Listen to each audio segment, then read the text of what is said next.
All right, how's it going, everybody? Big news coming out of baseball. Justin Verlander, the reigning AL Cy Young Award winner, has agreed to a deal with the New York Mets.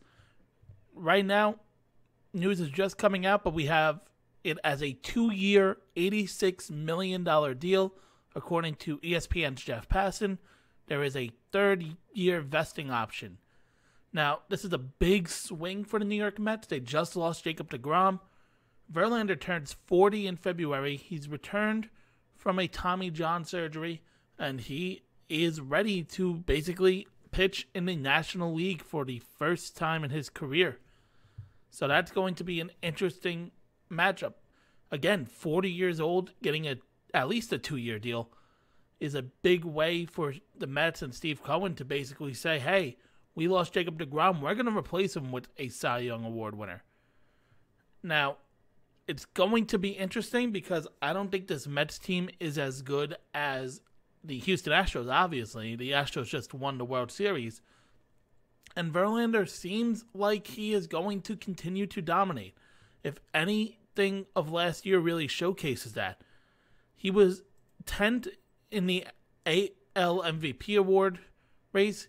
He led baseball with a 1.75 ERA. He went 18-4 in 175 innings. 28 starts after missing all of the 2021 season. I think Verlander obviously is having a career renaissance, as basically after Detroit, it looked like he just was done for. But Justin Verlander is now a New York Met. I think it's a good deal. You get it for 2 years. It's a lot of money, but obviously that's not going to mean much, as Steve Cohen has really bought into the now, having Max Scherzer and Jacob deGrom heading the rotation. Those are two older veteran pitchers that is going to dominate. It's going to be an interesting aspect because obviously going to a new league is going to be difficult, but I really do not think there is a top 2 starting pitchers now better than Scherzer and deGrom. And I think this is better than what the Mets had. I think if you look at it in the vacuum, just the next 2 years, I think Scherzer and Verlander are going to be a better starting pitcher duo. I think this basically is silencing critics that said, hey, Jacob deGrom left for the money, but the Mets wanted him back at 3 years.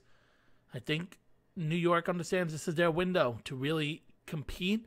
They have guys like Lindor. They have, obviously, Scherzer for the next couple of years. This is something that really is going to solidify if the Mets can be a dominant place to play. And I think this New York Mets team can win the NL East this year. I mean, you had Verlander, who threw 28 starts last year at age 39. I think he's going to continue to dominate. I do not see him being one of those guys who's going to suffer injuries and pitch only a few starts a year. I mean, if you look, he has 28 starts last year, 34 starts in both 2019 and 2018 in the regular season. He has pitched at least 30 starts in every year since 2015. So he's going to take the ball and he is going to really dominate. I don't see how this is a miss for the Mets, and I think this is a very big boost to that locker room. Hey, deGrom, he dealt with injuries. Verlander's not going to be that guy. Tell me what you guys think in the comments below. Make sure to leave a like, subscribe if you have not already to the channel, as this is my first video, obviously. And I will see you guys in the next one.